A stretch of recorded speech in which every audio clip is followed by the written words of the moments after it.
Hello everyone, and welcome back to the channel. Today I want to talk about something that's truly at the heart of living a meaningful and impactful life. Something that can transform our relationships, our communities, and even ourselves. It's the powerful combination of humility and service. In a world that often screams, "Look at me, put yourself first," it's easy to get caught up in the race for personal gain and recognition. We're constantly encouraged to build our own brand, to chase our own ambitions, and to make sure our own needs are met above all else. But is that really the path to true fulfillment? Let's dive into a profound piece of wisdom from the book of Philippians chapter 2, verses 3 through 5. It says, "Do nothing out of selfish ambition or vain conceit. Rather, in humility, value others above yourselves, not looking to your own interests, but each of you to the interests of the others. In your relationships with one another, have the same mindset as Christ Jesus." Wow, just take a moment to let that sink in. This isn't just a gentle suggestion. It's a radical call to flip our perspective upside down. Let's break it down piece by piece. First, do nothing out of selfish ambition or vain conceit. Selfish ambition is that nagging desire to get ahead, no matter who we have to step on to do it. It's about using people as stepping stones for our own success. Vain conceit is an inflated sense of our own importance. It's that voice that whispers, "I'm better than them," or "I deserve this more." The passage tells us to reject these motives entirely. This is tough, right? It goes against so much of our natural programming. But it's the essential first step. It's about clearing out the toxic soil of pride before we can plant anything good. Next, it gives us the positive alternative. Rather, in humility, value others above yourselves. This is the core of the message. Humility isn't about thinking less of yourself. It's about thinking of yourself less. It's recognizing the inherent worth and value in every single person around you. It's choosing to believe that their needs, their feelings, and their perspectives are just as important, if not more so, than your own. Think about how this could change your daily interactions. In a disagreement with a friend, what if you valued their perspective above your own desire to be right? At work, what if you valued your colleague's success as much as your own? It's a game changer. Then, the passage gets even more practical. Not looking to your own interests, but each of you to the interests of the others. This is where humility moves from an internal attitude to an external action. This is service. It's about actively looking for ways to support and uplift those around you.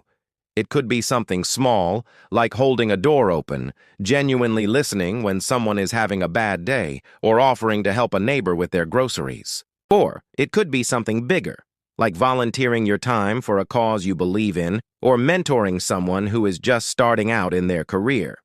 The point is to shift your focus from "what can I get" to "what can I give." True service isn't about grand, headline-grabbing gestures. It's about a consistent, daily practice of putting others first in small, tangible ways.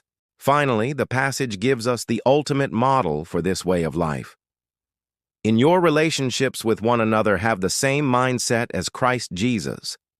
The verses that follow in Philippians describe how Jesus, despite being in very nature God, didn't cling to his divine privileges.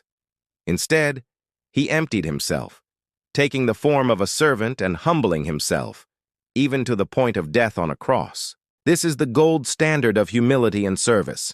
He held the ultimate power and position, yet he chose to serve, to wash feet, to heal, and to give his life for others.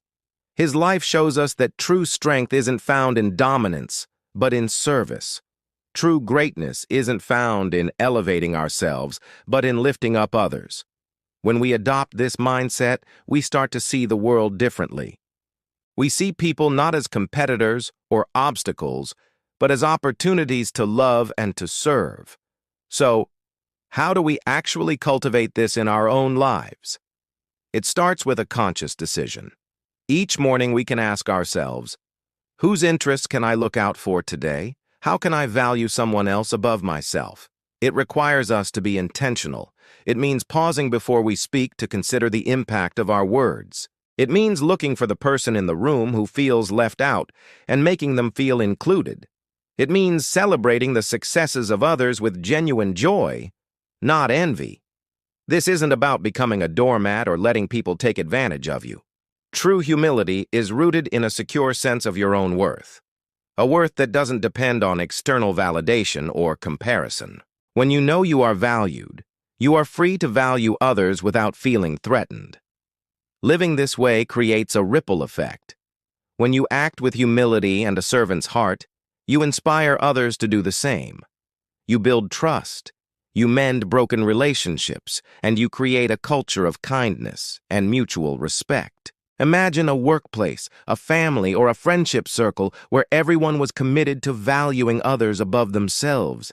It would be an unstoppable force for good. So my challenge for you this week is this. Find one practical way each day to apply Philippians 2:3-5. Maybe it's letting someone else go first in traffic. Maybe it's taking on a task at home that no one else wants to do, without complaint. Maybe it's biting your tongue when you're tempted to offer an unsolicited opinion and choosing to just listen instead. Start small, but be consistent. This journey of humility and service is a lifelong one, and it's not always easy, but it is, without a doubt, the path to a richer, more connected, and more Christ-like life. It's the secret to moving beyond selfish ambition and discovering the profound joy that comes from giving. Thank you so much for watching and for taking the time to reflect on this with me. If this message resonated with you, I'd be so grateful if you had liked this video and subscribe to the channel for more content like this. And please, share your thoughts in the comments below. How do you practice humility and service in your own life? I'd love to read your stories. Until next time, take care and go serve well.